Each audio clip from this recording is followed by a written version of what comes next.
तो MP board के class 10th के विद्यार्थियों, देखिए आज के इस वीडियो में मैं आपको इसे हिंदी का 27 फरवरी के लिए एक पेपर आपको बताने जा रही हूँ सॉल्यूशन के साथ में, जिसमें आपको काफ़ी महत्वपूर्ण प्रश्न देखने को मिलेंगे जिनके द्वारा काफ़ी अच्छे नंबर आप ला सकते हैं। 50 से 60 नंबर आसानी से आप कवर कर सकते हैं।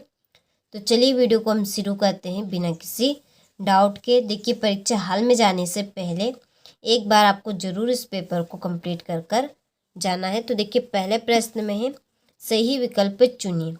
पहला क्वेश्चन है कि बिस्मिल्लाह खां का जन्म हुआ था। बिस्मिल्लाह खां का जन्म डुमराव गांव में हुआ था।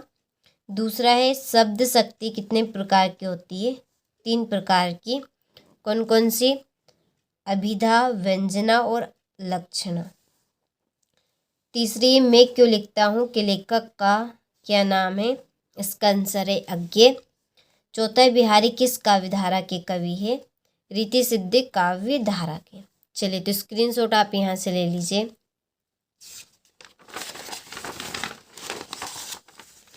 पांचवा है सूर्यकांत त्रिपाठी निराला किसकी रचना है?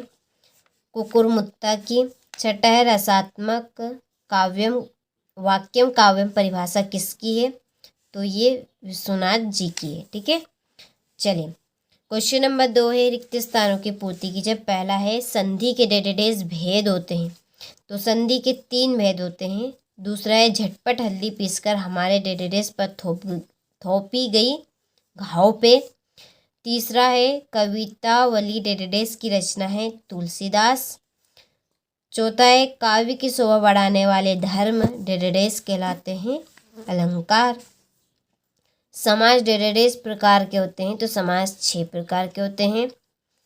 छठा है बिस्मिल्लाह खां डेडेडेस मंदिर में रोजाना शहनाई बजाते थे। तो बालाजी के मंदिर में वो रोजाना शहनाई बजाते थे। चलिए, तो स्क्रीनशॉट आप यहाँ से ले लीजिए।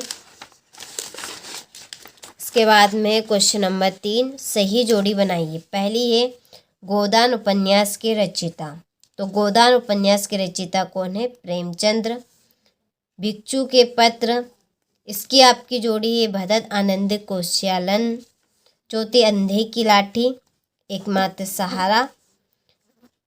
अणुबम विस्फोट, इसकी आपकी जोड़ी है विज्ञान का दुरुपयोग हो रहा है वैद्यनाथ मिश्र। इसकी जोड़ी रहेगी नागार्जुन का बचपन का नाम। प्रत्येक चरण में 16-16 मात्राएं होती है। इसका आंसर है चौपाई छंद। चौपाई छंद में प्रत्येक चरण में 16-16 मात्राएं होती है। तो चलिए, स्क्रीनशॉट आप ले लीजिए यहाँ से। क्वेश्चन नंबर 4 है एक वाक्य में उत्तर दीजिए। पहला है कि शब्द गुण कितने प्रकार के होते हैं? तो 3 प्रकार के। कौन कौन से? ओज, प्रसाद और एक माधुर्य गुण। ठीक है, 3 प्रकार के होते हैं शब्द गुण। दूसरा है कोई 2 लोकोक्तियाँ लिखिए। तो कोई 2 लोकोक्तियों के नाम है। नंबर 1 भागते भूत को लंगोटी भली। ठीक है, भागते भूत को लंगोटी भली। और दूसरा है अंत भला तो सब भला। तीसरा है अज्ञे ने हिरोशिमा कविता कहाँ बैठकर लिखी? रेलगाड़ी में। यहाँ से स्क्रीनशॉट ले लीजिए आप। चौथा है आपके पाठ्यक्रम में जयशंकर प्रसाद की कौन सी रचना है? तो इसका आंसर एक आत्मकथ्य। पांचवा संचय भाव की संख्या कितनी मानी गई है? तो 33। और स्थायी भाव की यदि पूछ लिया जाए तो 10 बताना है आपको। नाटक में कितने अंक होते हैं? तो देखिए, नाटक में अनेक अंक होते हैं और एकांकी में केवल 1 अंक होता है। ठीक है, पांचवा सत्य लिखिए। पहला है कि यथाशक्ति अव्ययभाव समास का उदाहरण है, ये आपका सत्य है। दूसरा है बाबूजी कुश्ती में हमसे हार जाते, तो ये भी सत्य है। तीसरा मैं क्यों लिखता हूँ अज्ञे की रचना है, सत्य। चौथा है पर परशुराम के क्रोध में लक्ष्मण डर गए, तो ये भी आपका सत्य है, सॉरी। पांचवा करुण रस का स्थायी भाव शोक है, सत्य बात है। और वैदिक काल में शहनाई का उल्लेख नहीं मिलता है, तो ये सत्य।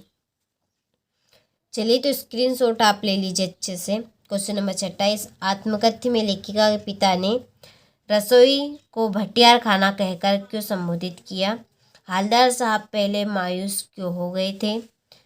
और 8वां है, रामवृक्ष बेनीपुरी अथवा यशपाल का साहित्यिक परिचय निम्न बिंदुओं पर लिखना है, 2 रचनाएं और भाषा शैली। क्वेश्चन नंबर 9 है, इसमें है निम्नलिखित मुहावरे का अर्थ लिखकर वाक्य में प्रयोग कीजिए।